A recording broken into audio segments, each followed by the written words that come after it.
लोग मुझे बहुत सारी कमेंटें कर रहे हैं कि भाई अगर किसी सेंटर पे बढ़िया टॉपर लोग आ गए हैं तो तुम्हें प्रॉब्लम क्या है, क्या पढ़ने वाले नहीं हैं।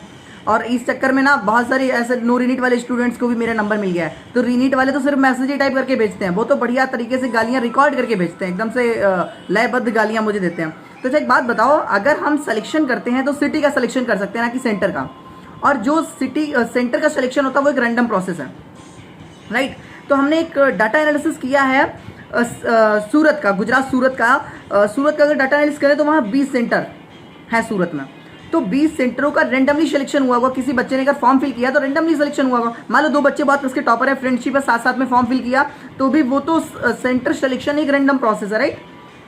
इसमें अगर हम बात करें तो 4 कॉलेज अगर अपन देखें, संस्कार तीर्थ ज्ञान पीठ चौरसिया सूरत में है, इसका सेंटर कोड है 220801। एक है पीपी शवानी चैतन्य विद्या संकुल में 220802। एक है श्री गुरुकृपा विद्या संकुल सीबीएसई है 220803।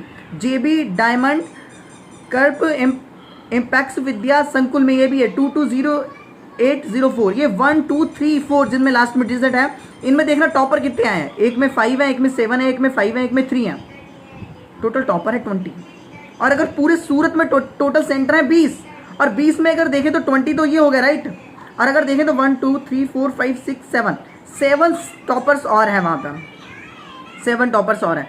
और 7 के सातों अलग अलग सेंटर पे हैं, कोई भी एक ही सेंटर में नहीं पहुंचे हैं। लेकिन ये 20 टॉपर 4 सेंटर पे पहुंच जाते हैं, और बचे हुए 7 टॉपर जो हैं वो 16 सेंटर पे पहुंच पाते हैं। ये तो एक रैंडम प्रोसेस है, इसमें तो रैंडमली सिलेक्शन होता है अपने आप सेंटर का। अगर आप अपन तो सिर्फ सिटी चूज कर सकते हैं, सेंटर तो रैंडमली चूज होते हैं। तो रैंडम चूज करके ये शुरुआत के 4 सेंटरों में ही क्यों 20 टॉपर पहुंच जाते हैं। और इनमें सिर्फ टॉपर ही नहीं, 600 प्लस वाले देखोगे तो वो भी ज़्यादा, 650 से प्लस वाले देखोगे तो वो भी इन्हीं 4 सेंटर पे ज़्यादा है। और लास्ट के 16 सेंटरों पे ऐसी गड़बड़ियाँ नहीं है। वहाँ अगर 700 प्लस वाले देखोगे तो हर सेंटर पे अगर 7 सेंटरों पे है तो 7 में सिर्फ एक है। यहाँ तो 5 7 5 और 3 कैसे पहुँच जा रहे हैं, कुछ ना कुछ तो गड़बड़ियाँ हुई हैं ना। और हाँ, जो हमने एक फॉर्म दिया था तुम सबको फिल करने के लिए, तो उसके लिए अभी फिर फ़ोन आया है कि उस फॉर्म को और ज़्यादा फिल कराओ। अभी सिर्फ 650 लोगों ने फिल किया है, तो प्लीज़ मैं उसको इस कमेंट सेक्शन में इसके पिन कर दूंगा। इस फॉर्म को ज़रूर फिल करें। ये एक तरीके से वोटिंग है कि कौन बच्चे 600 प्लस वाले अच्छे बच्चे रीनीट चाहते हैं। क्योंकि जहाँ तक CGI आप अपन लोग उस दिन देख रहे थे तो CGI सर ये पूछ रहे थे कि 1.08 लाख में से कितने बच्चों की पिटीशन है, क्योंकि उन्हें लग रहा है सिर्फ MBBS इससे मिलता है। या फिर वो ये सोच रहा है कि MBBS वाले जो जिन बच्चों के ऊपर रैंक है वो भी चाह रहे हैं, क्योंकि जनरल को तो सिर्फ 23,000 तक ही सीट मिलती है। तो इससे ये पता चलेगा कि जिनकी अच्छी रैंक आ रही है वो भी चाह रहे हैं रीनीट। तो प्लीज़ उसको जरूर फिल करें, जरूर से जरूर फिल करना है, वो तो बहुत इंपॉर्टेंट है। कुछ बच्चों का क्वेश्चन है कि जो टेलीग्राम वाले वीडियो को NTA जो है फेक बता रहा है, उसको बोल रहा है कि ये एडिटेड है। तो हाँ, उसमें डेट एडिटेड हो सकती है, लेकिन अगर वो 5/20 के बाद में लीक हुआ है तो उस पेपर पे कोई बिल्कुल भी पेन का दाग नहीं है, बिल्कुल कोई निशान नहीं है पेन का। क्या उस बच्चे ने पेपर सॉल्व ही नहीं किया था जिसने उसको टेलीग्राम पे डाला है? ये बच्चे क्वेश्चन पूछ रहे हैं। इसके अलावा एक क्वेश्चन जो ये कह रहे थे कि वो जो फोटो है ऑटो रिक्शा में जो पेपर गया है वो शाम को AMR जाने के टाइम का है।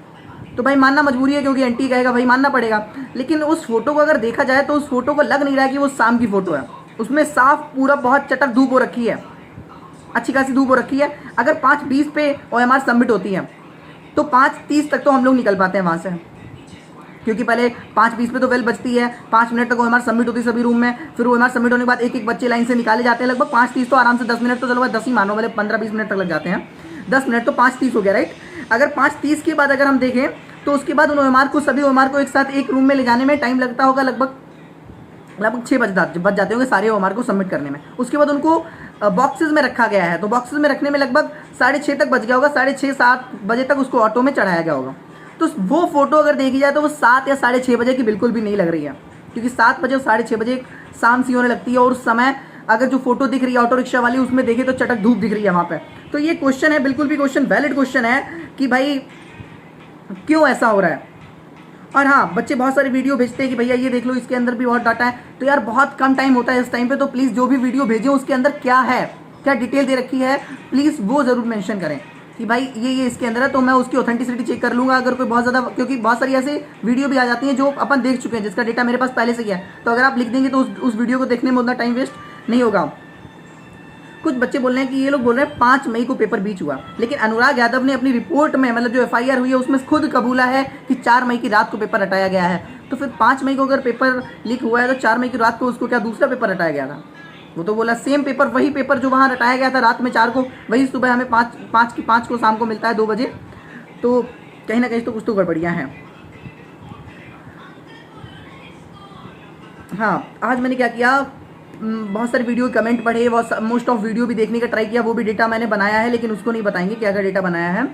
तो बहुत सारी कमेंटें पढ़ी, तो उस पर बहुत सारे मतलब अभिभावकों ने मुझे आशीर्वाद दिया, उनके लिए बहुत बहुत धन्यवाद, और बहुत सारी विशेष दी। कुछ लोग गालियाँ भी बके हैं, कुछ लोगों ने मतलब मुझसे मतलब प्रूफ मांगे कि भाई ये प्रूफ दे दो, मैं नो रीनीट से रीनीट पे आ जाऊँगा। तो हाँ, मैं आपको प्रूफ दे दूंगा बिल्कुल। आप कह रहे हैं कि मैं नो रीनीट से रीनीट पे आ जाऊँगा, तो सिर्फ अकेले बंदे को नहीं दूंगा, आप 50 लोगों को, नो रीनीट वालों को लेके आइए कल सुप्रीम कोर्ट, मैं वहाँ प्रूफ करूँगा। अगर ना कर पाया तो आप, अगर प्रूफ कर दिया तो आप 50 नो रीनीट वालों को रीनीट में कर देना। अगर नहीं कर पाया तो हम रीनीट से नो रीनीट में आ जाएंगे, वहाँ से वापस चले आएंगे। तो मैं प्रूफ कर दूंगा उस चीज़ को, ठीक है? जो तुम प्रूफ मांग रहे हो उस चीज़ को मैं प्रूफ कर दूंगा। इसके अलावा एक बच्चा कह रहा है कि मेरे से लिख के ले लो, अगर रीनीट हो गया तो भी इसका नहीं होने वाला। तो हाँ, तो आप मुझे लिख के ही दे दें कि अगर मेरा हो गया तो तुम कॉलेज नहीं जाओगे। इस चीज़ को स्टाम्प पेपर में अपने यहाँ की तहसील पे चले जाएं और स्टाम्प पेपर पे लिख के ही दे दें मुझे कि अगर हर्ष दुबे का हो जाता है सिलेक्शन रीनीट में तो मैं कॉलेज नहीं लूँगा। तो आप मुझे लिख के ही दे दें। और हाँ, प्लीज़ सभी से रिक्वेस्ट है, क्योंकि ये जो निगेटिविटी फैला रहे हैं नो रीनीट वाले हैं या चीटर्स हैं, क्योंकि अगर टॉपर्स हैं तो उनको तो कोई सिलेबस भूलने की वो आदत नहीं होती है, वो बाय द वे पेपर देने के लिए तैयार है। बहुत सारे ऐसे स्टूडेंट्स मेरे संपर्क में जिनके अच्छे नंबर आए हैं, 690 आ रहे हैं, 700 तक नंबर आ रहे हैं, और वो भी रीनीट चाहते हैं क्योंकि वो अपनी रैंक से सेटिस्फाइड नहीं है।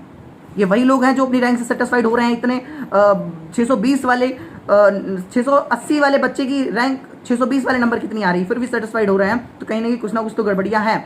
और हाँ, प्लीज़ उस फॉर्म को जरूर फिल करें, ये मैं कमेंट सेक्शन में अभी पिन कर दूंगा, वो जितना ज़्यादा फिल हो जाएगा बहुत अच्छा रहेगा। सो प्लीज़ उस फॉर्म को जरूर फिल करें और इस चैनल को सब्सक्राइब कर लें ताकि फर्दर अपडेट कुछ भी चाहिए होगा तो तुरंत मंगा लेंगे।